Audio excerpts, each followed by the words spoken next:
ही तो जन्नत मेरी, तू ही मेरा जुन्नत, तू ही तो मन्नत मेरी, तू ही रूह का सुकून। নমস্কার সকলকে সকলকে শুভ সকাল জানিয়ে আমার নতুন আর একটা ভিডিও শুরু করছি। সকলে কেমন আছো? আশা করি ভালো আছো। আমিও আছি মোটামুটি, আমার ছেলেও আছে, কারণ প্রচুর ঠান্ডা পড়েছে। আর তোমাদের ভালোবাসা নিয়ে যতটুকুই ভালোবাসা পাচ্ছি আর কি, যারা সাপোর্ট করো, ভালোবাসো, তাদের ভালোবাসা নিয়ে আবার নতুন একটা ভিডিও শুরু করলাম। অনেকেই বেশ সুন্দর সুন্দর কমেন্ট করো, আবার অনেক মানুষ কিন্তু খারাপ কমেন্ট করে। যাই হোক, খারাপ যারা কমেন্টস করে তারাও এক রকমের আমাকে সাপোর্টই করে, কারণ তারা খারাপ কমেন্টস করে বলেই আমার ভিডিওর একটু ভিউজও বাড়ে। যাই হোক, আবার একটা নতুন ভিডিও শুরু করে দিলাম। নতুন একটা দিন, সকালবেলাতেই চুলটা একটু ছাড়িয়ে নিচ্ছি, আর এখনো পর্যন্ত বাড়ির কোনো কাজ হয়নি। বাবার বাড়ি থেকে এসেছি, আর এদিকে কোনো রোদ নেই যে জামা কাপড় ধোবো থেকে শুরু করে সমস্ত কিছু যে করব। আজ কন্টিনিউ বোধহয় 4 দিন ঠিকঠাকভাবে রোদই বেরায়নি, 4-5 দিন। আর এখন তো একদমই যাকে বলে সূর্যের দেখাই নেই। তা আর কী করব, সকালবেলাতেই উঠে ফ্রেশ হয়ে ছেলেকে টিউশনে পাঠিয়ে আর নিজে একটু নিজের রূপচর্চা করছিলাম আর কি। রূপচর্চা বলতে সেরকম নয়, জাস্ট চুলটাকে একটু আঁচড়ে ভালোভাবে বেঁধে নেব, না হলে কাজ করতে, চুল ছাড়া অবস্থায় বা চুল এদিক ওদিক করলে কাজ করতে ভীষণ অসুবিধা হয়। সেই জন্যই সকাল সকাল চুলটাকে ছাড়িয়ে নিচ্ছিলাম। মোটামুটি সকাল সকালে রূপচর্চা কমপ্লিট। তারপরে দেখো, তোমাদেরকে একটা জিনিস শেয়ার করছি। এর আগে একবার মেলাতলা থেকে এনেছিলাম সরু সরু শাঁখাপলা। আমাদের এখানে বিষ্ণুপুরের একটা মেলা থেকে এনেছিলাম একদম সরু সরু শাঁখাপলা। 60 টাকা দাম নিয়েছিল জোড়া আর কি। 30 টাকা করে জোড়া, 60 টাকা পুরো 2 জোড়াতে নিয়েছিল। শাঁখা আর পলা, শাঁখাপলা নয় চুড়ি, সেগুলোই তোমাদের সাথে একটু শেয়ার করলাম, কারণ অনেক দিন ধরেই এমনি পড়েছিল এগুলো, কিন্তু পরবো ভাবছিলাম, কিন্তু নানা রকম কারণবশত পড়াও হয়নি। তাই ভাবলাম যে আজকে একটু পরে নিই, কারণ বেশ অনেক দিন থেকেই পরতে ইচ্ছা করছিল। আর এত ঠান্ডার মধ্যে কোনো কিছুই মনে হচ্ছে যে শখ করে পরি বা করি, সেরকম কোনো কিছুই ইচ্ছা করছিল না।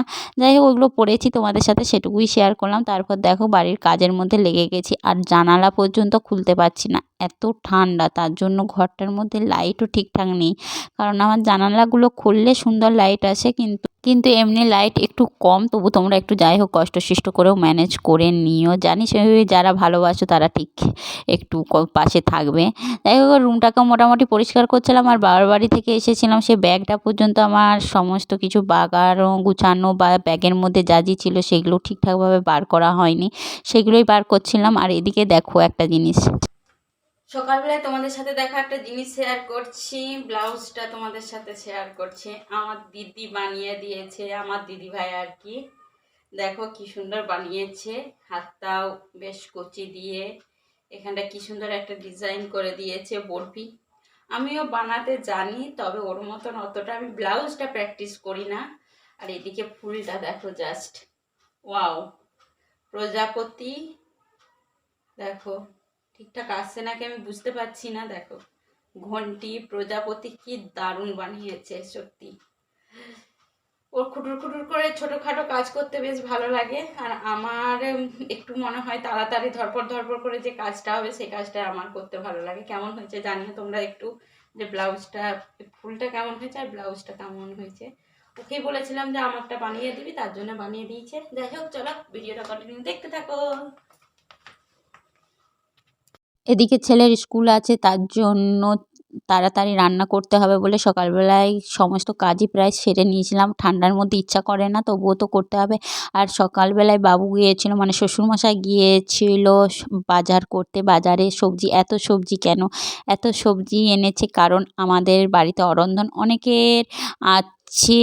মোটামুটি তোমার সরস্বতী পুজোতে অনেক অরন্ধন হয়, তারপরে অনেকের হয় বিশ্বকর্মা পুজোতে, নানা রকম অনুষ্ঠানে, আমাদের এখন হয়। তোমাদের সাথে সমস্ত ব্লগই পরপর আসবে, সমস্ত কিছুই তোমাদের সাথে শেয়ার করব। দেখো, তারপর চলে এসেছিলাম রান্না করতে, কারণ রান্নাটাও একটু তাড়াতাড়ি করতে হবে। বললাম তো ছেলের স্কুল আছে, ছেলের টিফিন রেডি করা থেকে শুরু করে ছেলের স্কুল সমস্ত কিছু, এরপর নিজের উপর নিজের একা হাতের দায়িত্ব, কারণ তোমাদের দাদাভাই ডিউটি চলে গেছে। আর তারপরে আমার এই ফার্স্ট মানে তোমাদের দাদাভাই ডিউটি যাওয়ার পর আমার হাতে পুরো একদম যেভাবে দায়িত্বটা থাকে সেই রকম দায়িত্বটা এসে পড়েছে। দেখো তারপর ছেলেকে রেডি করে রান্না টান্না সেরে ছেলেকে রেডি করে স্কুলেও বেরিয়ে পড়েছি, কারণ একাকী সমস্তটাই করতে হয়, যেমন ছেলের দিকটাও দেখতে হয়, বাড়ির দিকটাও দেখতে হয়, হাট বাজার দোকান থেকে শুরু করে কম বেশি সবটাই দেখতে হয়। কম বেশি প্রায় ব্লগেতেই আমি বলে থাকি, কারণ একাকী সমস্ত কিছু করতে হয় আর আমি করেও থাকি, আমার কোনো কিছু কষ্ট হয় না। কিন্তু যে যখন তোমাদের দাদাভাই থাকে তখন তো একটু মানে কুঁড়ে কুঁড়ে টাইপের হয়ে যায় না, কারণ তার উপরে অনেকটা নির্ভর হয়ে যায় আর সে অনেক কিছুই করে দেয়, তার জন্যে আর সেরকম কোনো কিছু মনে হয় না। যাই হোক ছেলেকে স্কুলে দিয়ে চলে আসি। আমার ডেলি রুটিনের মধ্যে ছেলেকে স্কুলে দেওয়া থেকে শুরু করে সমস্ত কিছু বাড়ির কাজই থেকে থাকে, যেটা আমি একা হাতেই বেশি করে থাকি। আর মাও থাকে, অবশ্যই মা শাশুড়ি মা থাকে, কিন্তু শাশুড়ি মা যতই হোক বাড়িতে গরু আছে মানে বাইরের দিকটাই বেশি সামালতে হয়। তারপরে ছেলেকে স্কুলে দিয়ে সোজা চলে এসেছিলাম জামা কাপড়গুলো ধুবো বলে, কারণ জামা কাপড়গুলো দেখলাম রোদ না থাকলেও না ধুলে তো জামা কাপড়গুলো নোংরা জামা কাপড় আর কোথায় ফেলে রাখবো, আর না ধুলে সে যেন গন্ধও বেশি ছাড়বে যেন মনে হচ্ছিল, তার জন্যই জামা কাপড়গুলো তবু ধুয়ে দিলাম, কারণ রোদ একদমই নেই কদিন ধরে, তো একদমই মানে রোদ বেরোচ্ছে না, তাহলে জামা কাপড় যে কদিন ধরে শুকাবে বুঝতে পারছি না। আর এত ঠান্ডা এত ঠান্ডা যেমন বলার নয়, হাত থেকে পা থেকে পুরো সমস্ত কিছু এত যেন কনকন করছে ঠান্ডার জলেতে। এখানটায় মনে হচ্ছে দিন কত বাধায় মনে হচ্ছে এরকম কন্টিনিউ চলতে থাকলে বোধহয় বরফ পড়তেই শুরু করে দেবে নাকি জানি না, কারণ বরফ পড়ার বা বরফের জায়গায় আমার ঠান্ডাটা জানি কী রকম হয় সেই হিসাবেই বলছি, সেই রকমই পুরো একদম হাত থেকে পা থেকে শুরু করে প্রচুর ঠান্ডা। জলেতে তো একদমই কাজ করা যাচ্ছে না, দেখো সকালবেলাতে তবুও কষ্ট হচ্ছিল, ঠান্ডায় হাত পা যেন পুরো কী রকম হয়ে যাচ্ছিল, তবুও যাই হোক করছি, কারণ করতেই তো হবে। আর এখন যা রোদের আকাশের অবস্থা জামা কাপড়গুলো মনে হচ্ছে মোটামুটি 5 দিন লাগবে শুকাতে। তারপর কাজ বাজ সেরে একটু বসেছিলাম, আর তোমাদের দাদাভাই দেখো ভিডিও কল করেছে। বসে ঠিকঠাক থাকিনি ঠিকই, কিন্তু তবুও একটু এমনি টুকিটাকি কাজ করছিলাম, করতে করতে তোমাদের দাদাভাই ফোন করেছে। দেখো অনেক দিন ধরে ভালোভাবে কথাও হচ্ছে না, অনেক দিন বলতে দিন 7 হয়েছে, মনটাও বেশ খারাপ, ভালো নেই। কারণ এবারে আমি জানি না এত মন খারাপ কেন করছে, কারণ প্রচুর মন খারাপ করছে, প্রচুর। মানুষটার প্রতি যত ভালোবাসা, যত টান, যত মায়া সমস্ত কিছুই যেন মনে হচ্ছে দিনকে দিন কী যে এরকম একটা ফিলিংস হচ্ছে, সেটা আমরা ফৌজিদের বউরাই একমাত্র বুঝতে পারি। মনটা বেশিরভাগই খারাপ করছিল। যাই হোক তবুও একটুক্ষণ কথা বললাম, কারণ ডিউটির চাপেতে এখন ফোন পর্যন্ত করতে তার সময় নেই। তারপরে আমি সোজা চলে গিয়েছিলাম স্নান করতে, আর দেখো স্নান করার সাথে সাথেই একদম সোয়েটার থেকে শুরু করে সমস্ত কিছু গায়ে গলিয়ে নিয়েছে। আর বললাম তো এত ঠান্ডা, কারণ স্নান করে পর্যন্ত এমনি নর্মাল ড্রেস বা নাইটি পরে থাকা যাচ্ছে না, এতটাই ঠান্ডা। সোয়েটার পরতে হচ্ছে, মনে হচ্ছে বৃষ্টি হবে, অলরেডি তো মনে হচ্ছে বৃষ্টি নামালো বলে এইরকমই অবস্থা। যাই হোক তার জন্য আমি এই যে স্নান টান করে সোয়েটার পরে নিয়েছি, আর মুখে একটু ক্রিম মেখে নিলাম, কারণ শীতকাল। আর আমি বিশেষ কোনো ক্রিম মাখি না, এমনি নিভিয়ায় হালকা করে লাগাই, বিশেষ কোনো কিছু ইউজ করি না। এরপরে খাওয়া দাওয়া করে যাব ছেলেকে স্কুল থেকে আনতে। আর তোমাদের সাথে এরপরে একটা ক্লিপে শেয়ারও করব যে আমার বাড়িতে এসেছে পরিবারের সদস্য, অবশ্যই দেখতে পাবে কারা কী ব্যাপার না ব্যাপার। এইটা তবে আমার এখনকার ভিডিও নয়, এটা কয়েকদিন আগের ভিডিও, তোমাদের সাথে শেয়ার করা হয়নি কারণ সেদিনে ব্লগ বানাইনি, তার জন্যে ভাবলাম যে এই ভিডিওটার সাথে তোমাদের সাথে শেয়ার করে দিই যে এই বিষয়টা কী। এরপর ছেলেকে আনতে যাব, আর আমার ছেলের আজকে একটা দারুণ ইচ্ছা আছে আর কি, শখ আছে, সেটা ভিডিওর প্রথম ক্লিপগুলোতে দেখতেই পেয়েছে। শখ বলতে তার অনেক দিন থেকে ইচ্ছা আছে যে সে তার বাপির ড্রেসটা আর টুপিটা পরবে, তার জন্যই তাকে একটু সাজানো হবে ফৌজির মতন করে, কারণ ভিডিওটার প্রথমেতেই বলে দিলাম, তোমরা দেখতেও পাবে। আর এদিকে দেখো তারপর স্নান টান করে হেয়ার ড্রায়ার করে চুল শুকাচ্ছিলাম, বললাম তো রোদের কোনো গন্ধ নেই, কারণ আর এত ঠান্ডা, মাথার মধ্যে শ্যাম্পু করেছি, মানে চুল না শুকালে পুরো কান থেকে মাথা থেকে একদম সব যেন কন করছে, যন্ত্রণা করছে, এরকম পরিস্থিতি। তার জন্য চুলটা শুকিয়ে নিচ্ছিলাম, তারপরে ছেলেকে আনতে যাব।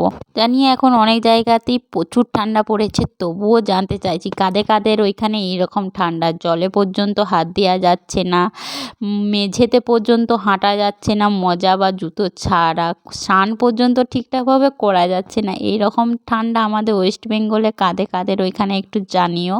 আর বাইরে থেকেও যদি কেউ ভিডিও দেখে থাকো তারাও একটু জানিও যে কাদের ওইখানে এইরকম ঠান্ডা। গত বছর কিন্তু এতটা ঠান্ডা ছিল না, এই বছরে কিন্তু প্রচুর ঠান্ডা। যাই হোক, চলো ভিডিওটা দেখো তোমরা। ফ্রেন্ডস দেখো, আমার পরিবারের সদস্য আমার সাথে দেখা করতে এসেছে। পরিবারের সদস্য মানে ফেসবুক বা ইউটিউবের পরিবার সদস্য নয়, আমার নিজের পরিবারের সদস্য। প্রতিদিন দেখতে পাও, এইটাকে প্রতিদিন দেখতে পাই, এইটাকে দেখতে পাইনি, এটা রইলো এখন। দেখো বন্ধুরা, আমার সোনু স্কুল থেকে অনেকক্ষণই চলে এসেছে, আমি নিয়ে চলে এসেছি। এসে খাওয়া দাওয়া ওর হয়ে গেছে, সমস্ত কিছু হয়ে গেছে। দেখো বাপির ড্রেস আর টুপি পরে কেমন লাগছে আমাদের ছোট ফৌজিকে। নাকি তুমি কি হবে? আর্মি। তুমি আর্মি হবে? আর কি হবে? আর্মি হবে? আর্মির চাকরি করবে বাপির মতন? বাপি বিএসএফ, তাহলে তুমি কি করবে? আর্মি? বিএসএফ না, তাহলে তোমার ইচ্ছা, আমি কি করে বলবো? বাপি বিএসএফ মানে তুমি বিএসএফই করবে লয়? ফোর্সের কি করবে তুমি? আর্মিতে ফোর্সের চাকরি। ফোর্সের চাকরি করবে? আচ্ছা, চলো ভিডিওটা তোমরা দেখো, কেমন লাগলো জানিও। লাইক কমেন্ট শেয়ার সাবস্ক্রাইব সবাই মিলেই করে দিও। অনেকে ভিডিও স্কিপ করে দেখছো জানি, তবুও অবশ্যই যাদের ভালো না লাগবে তাদেরকে তো আর জোর করতে পারবো না, যে যা নিজের জিনিস। আর আমার সোনুকেও কেমন লাগছে তোমরা একটু কমেন্টসে জানিও। আজকের ভিডিওটা আর বিশেষ কোনো কিছু বড় করছি না, আজকের ভিডিওটা এখানেই শেষ করছি। সকলে ভালো থেকো, সুস্থ থেকো, আর সকলকে টাটা। টুপিটা আমি একবার পরে নিই তোমাদের সাথে, দেখো আমি ড্রেস পরে আছি আর তুমি ঠিক আছে। সকলকে টাটা।